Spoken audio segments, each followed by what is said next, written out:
اچھا علی بھائی، یہ فرمائے گا کہ اب تھوڑا سا سیاسی پہلو بھی بتائیں کہ یہ جو جے یو آئی فے کے ساتھ ایک اتحاد ممکنہ طور پر بننا تھا، اب ان کی طرف سے جواب آیا. آج بیرسٹر گوہر صاحب نے بھی فرمایا کہ جی ہمیں آفیشلی کسی نے انفارم نہیں کیا، لیکن ٹھیک ہے اگر وہ ایک سیاسی جماعت فیصلہ کر رہے ہیں تو وہ ان کی مرضی ہے. آپ کیا کہیں گے کہ یہ ایز پر ایکسپیکٹڈ تھا؟ کیونکہ باتیں تو یہی ہو رہی تھی کہ لاسٹ مومنٹ کے اوپر شاید جے یو آئی فے احتجاج ہی نہ کرنا چاہے، اور اب بظاہر لگ بھی یہی رہا ہے.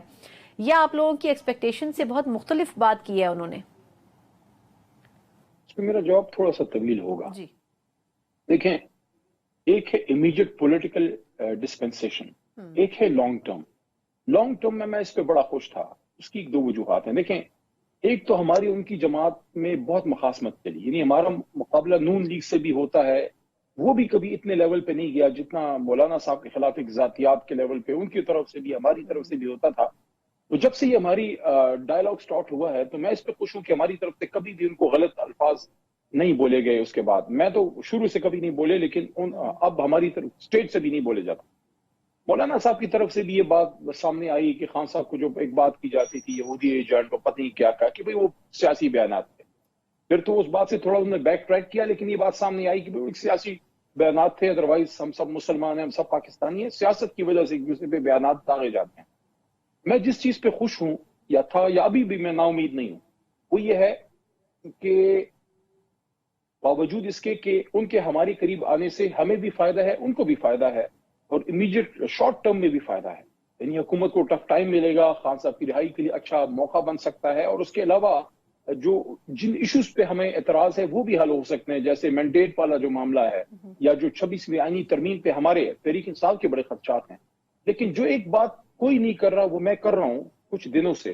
میں خان صاحب سے مجھے ملنے نہیں دیا جا رہا کافی عرصے سے، لیکن جب میں ملوں گا تو میں یہ بات کے سامنے رکھوں گا. اور اگر مجھے مولانا صاحب کے ساتھ بیٹھنے کا موقع ملا، کیونکہ یہ جو ڈائلاگ والی کمیٹی ہے اس میں مجھے نہیں ڈالا گیا، میں ان کے سامنے بھی یہ بات رکھوں گا کہ دیکھیے ہمارے لیڈر جناب عمران خان صاحب کچھ معاملات پہ جو انٹرنیشنل سطح اسلامک امہ کے بڑے کلیئر ہیں. وہ مدینہ کی ریاست کے کانسیپٹ پہ پاکستان کو لے کے جانا چاہتے ہیں کہ ایک اسلامی فلاحی ریاست مدنی ریاست کی طرز پہ ہو.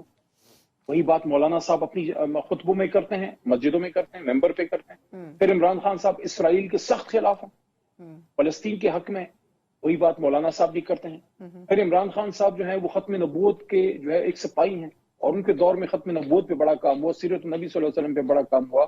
بلکہ ویسٹ میں جا کے جو 15 میرے خیال میں مارچ کی تاریخ ہے، جو اینٹی اسلاموفوبیا ڈے انہوں نے اقوام متحدہ سے منظور کروایا کہ دنیا میں جو اسلام کو بدنام کیا جاتا ہے، اس پہ جو انہوں نے ایک دن منظور کروایا کہ اسلام کے خلاف جو پروپیگنڈا ہوتا ہے اس کے خلاف ایک عالمی دن ہو کہ اسلام امن کا مذہب ہے. یہی بات مولانا صاحب اور تمام علماء بھی کرتے ہیں. اور اس نقطے پہ ایک آخری بات کہ سود پہ مبنی بینکاری کے خلاف جو مدنی ریاست میں تو ظاہر ہے اس میں تو سود نظام نہیں تھا، مولانا صاحب بھی یہ بات کرتے ہیں. پھر فلسطین کے ایشو پہ جس طرح عمران خان صاحب نے جو OIC میں بات کی تھی کہ اسلامک امہ کو چاہیے ایک بلاک بنائے، اور فلسطین اور کشمیر کے ایشو پہ ہمیں مضبوط آواز، توانا آواز ہونی تھی، عمران خان نے کہا یہ بات مولانا.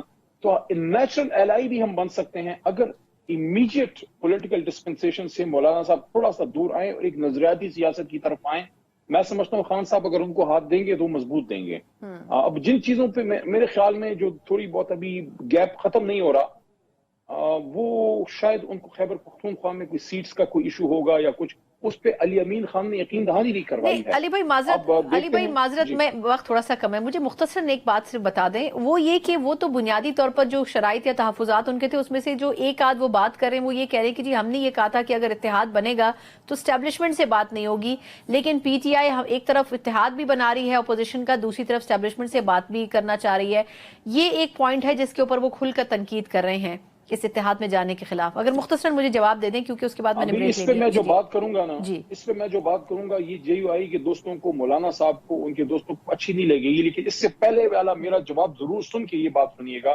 اس میں نے بتایا ہے کہ میں کتنا خوش ہوں اگر مولانا صاحب خان صاحب کے قریب آتے ہیں، کیونکہ مدنی ریاست کے کانسیپٹ میں اگر خان صاحب کے ساتھ علماء مل کے چلتے ہیں تو یہ نور علی نور ہے. لیکن یہاں پہ کچھ ایشوز ضرور ہیں. دیکھیے اسٹیبلشمنٹ کی بات JUI کو یہ کرتے ہوئے سوٹ اس لیے نہیں کرتی کہ جب رژیم چینج ہو رہا تھا تو امریکہ کی ایما پہ سارا کچھ ہوا، لیکن اس وقت کی اسٹیبلشمنٹ نے جو کردار ادا کیا وہ بھی کوسچنیبل ہے.